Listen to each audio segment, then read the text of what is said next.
소돔에서 살다가 모든 것을 잃어버린 롯. 창세기 19장 1절에서 38절 말씀. 오래전 아브람 할아버지와 룻 아저씨가 함께 살고 있었어요.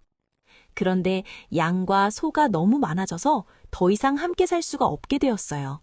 그래서 땅을 나누기로 했답니다. 롯, 이제 우리가 헤어져야 할 것 같구나.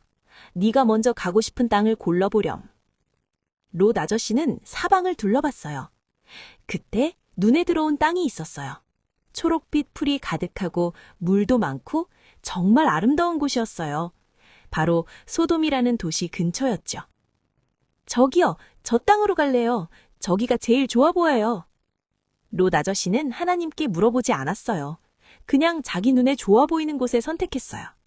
여러분도 이럴 때 있지 않나요? 엄마 아빠 말씀은 안 듣고 내가 보기에 좋아 보이는 걸 그냥 선택할 때요. 처음에 롯 아저씨는 소돔 근처에만 텐트를 쳤어요. 소돔은 나쁜 사람들이 사는 곳이래. 그래도 여기까지는 괜찮겠지? 조금 떨어져 있으니까. 하지만 시간이 지나면서 롯 아저씨는 점점 소돔 가까이로 갔어요. 그러다가 아예 소돔 안으로 들어가서 살게 되었죠. 마치 처음에는 조금만 게임할게요 하다가 점점 더 오래 하게 되는 것처럼요. 이제 롯 아저씨는 소돔에서 높은 자리까지 올라갔어요. 사람들이 모여서 중요한 일을 결정하는 성문이라는 곳에 앉을 수 있게 되었어요. 봐, 내가 여기 와서 잘 됐지? 다들 나를 인정해주잖아. 그런데 어느 날 밤 천사 두 분이 롯 아저씨 집에 오셨어요. 롯, 우리가 전할 소식이 있어. 하나님께서 이 도시를 내일 멸망시키실 거요. 당장 가족들을 데리고 나가시오. 네? 정말요? 그럼 제 사위들한테 빨리 얘기해야겠어요. 롯 아저씨가 급히 사위들에게 달려갔어요. 얘들아, 빨리 짐 싸. 하나님께서 이 도시를 내일 멸망시키신대. 우리 지금 당장 나가야 해. 하하, 장인어른 농담도 잘하시네요. 설마 그게 진짜겠어요?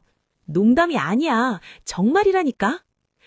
에이, 그냥 주무세요. 내일 보죠. 사위들은 롯 아저씨 말을 믿지 않았어요. 왜 그랬을까요? 평소에 롯 아저씨가 다른 소돔 사람들과 똑같이 살았거든요. 입으로만 하나님 믿어요 했지 실제로는 소돔 사람들이랑 다를 게 없었어요. 여러분도 학교에서 친구들한테 나는 예수님 믿어 하면서 친구들이 나쁜 짓 할 때 같이 하면 어떻게 될까요? 친구들이 여러분 말을 믿을까요? 다음 날 아침이 밝았어요. 롯, 일어나시오. 지금 당장 나가지 않으면 다 죽소. 빨리. 그런데 롯 아저씨가 어떻게 있을까요? 잠깐만요. 조금만요. 이것도 챙겨야 하는데? 롯 아저씨는 꾸물거렸어요. 소돔에 두고 가야 할 것들이 너무 아까웠거든요. 큰 집, 좋은 가구들, 높은 지위, 다 버리고 가려니 발이 안 떨어졌어요. 이럴 시간이 없소! 결국 천사들이 롯 아저씨와 가족들의 손을 꽉 잡고 끌어냈어요. 롯 아저씨가 스스로 나온 게 아니에요. 천사들이 억지로 끌고 나온 거예요. 자, 이제 저 산으로 도망가시오. 빨리! 천사님, 저 산까지는 너무 멀어요. 가다가 저 불이 우리를 따라잡으면 어떡해요? 저기 작은 마을 보이시죠? 저기까지만 가면 안 될까요? 소돔보다 훨씬 작은 마을이잖아요. 이 정도는 괜찮지 않을까요? 여러분, 이게 무슨 뜻일까요? 하나님께서 이렇게 해라고 말씀하시는데 아니요, 제 방법이 더 좋을 것 같아요 라고 말한 거예요. 마치 엄마가 숙제 먼저 해 라고 하시는데 조금만 놀고 할게요. 조금만요. 라고 하는 것과 같아요. 알았어. 그럼 저 작은 마을로 가시오. 롯 아저씨 가족이 도망치기 시작했어요. 명심하시오. 절대로 뒤를 돌아보지 마시오. 앞만 보고 가야 하오. 그런데 롯 아저씨 아내가 걱정되기 시작했어요. 우리 집은 어떻게 되는 거지? 내가 아끼던 옷들, 예쁜 그릇들, 친구들도 다 두고 왔는데 정말 다 사라지는 걸까? 그 순간 롯의 아내는 참지 못하고 뒤를 돌아봤어요. 그 순간 안 돼요! 너무 늦었어요. 롯의 아내는 그 다리에서 소금 기둥이 되어버렸어요. 여러분, 예수님께서도 이 이야기를 하시면서 롯의 아내를 기억하라고 하셨어요.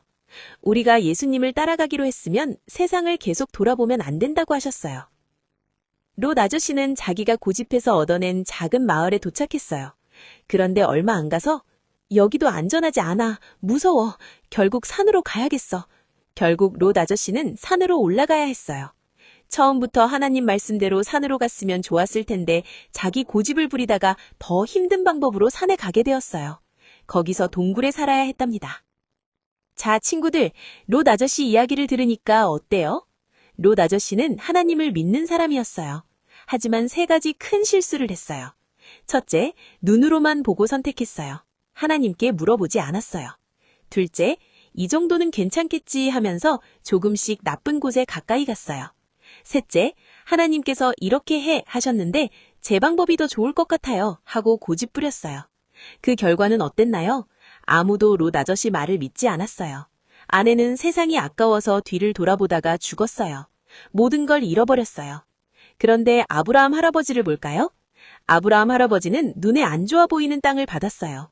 하지만 불평하지 않았어요. 하나님께서 주신 거니까요. 그리고 하나님께서 이리로 가라 하시면 바로 순종했어요. 여러분은 롯 아저씨처럼 살 건가요? 아브라함 할아버지처럼 살 건가요? 학교에서 친구들이 야, 이것 좀 해봐, 재밌어 하면서 나쁜 걸 권할 때 조금은 괜찮겠지 하고 따라갈 건가요? 집에서 엄마 아빠가 이렇게 해 라고 하실 때 제 방법이 더 좋아요 하고 고집 부릴 건가요? 기억하세요. 롯 아저씨는 이 정도는 괜찮겠지 하다가 모든 걸 잃었어요. 하지만 아브라함 할아버지는 하나님 말씀을 따랐고 큰 축복을 받았어요. 우리도 이번 주에 선택할 순간들이 올 거예요. 그때 기억하세요.